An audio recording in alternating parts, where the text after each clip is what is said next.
joined by Kevin Grogan. Kevin, how are you? Yeah, good, thanks, Mark.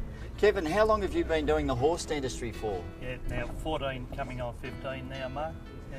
You actually did the course run by the Equine Dental Association. I was one of the, I'd had a year before and I was in the second call-up, Mark. What were you doing before you did the dentistry? I'd 23 years as a farrier and couldn't go on with it, and then got into the course. They said to write a resume. It was like the Sydney's news agent. The Age paper, writing a resume. I didn't think I'd ever have to do it, but anyway, I did. Got into the course and found it very good, the way it was run and what was expected.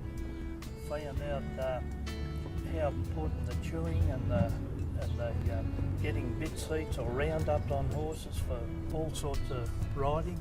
Found that very interesting and found it very interesting going to help people out in that eye. The level of horsemanship required to get accepted into the course is quite high. You had a vast experience as a farrier when you shot Kensai, who won a Melbourne Cup, as well as a lot of good show ponies and kids' horses, yearlings and broodmares. That change of the application of your horsemanship, where you were under the horse shoeing them, to being in front of them doing the teeth, how did you find that transition? Yeah, that was a different, because you had to be a little bit stronger underneath them to let them know that they felt secure. And when you're up in the mouth, you've got to be a lot lighter, because, you know, light hands make good horses, and I did find that transaction a little harder, but that was the key to it, and getting the horses to think right and think the way they think. Kevin, whereabouts are you based?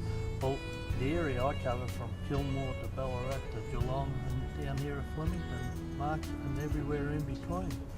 Kevin, what types of horses do you do? What are the jobs that those horses do? Yeah, the majority of them are race horses, trotting horses, racing, and then quarter horses and show horses, and the everyday horse, and brood mares. What do you believe is the most important thing about doing horses' teeth? Well, on today's thing is the digestive system, is to allow on roughage to make sure that they get a good chew. They find out now, they're doing more research, that a horse can produce its own bicarb, and that's, as we knew, they all, to heal a wound, they always had calcium and salt in their saliva. Well, now they find out that is curing ulcers and things like that. So it is important to give it a good surface that they can grind with and chew with. Exactly. Yeah. Kevin, thank you very much. Oh, pleasure, Mark.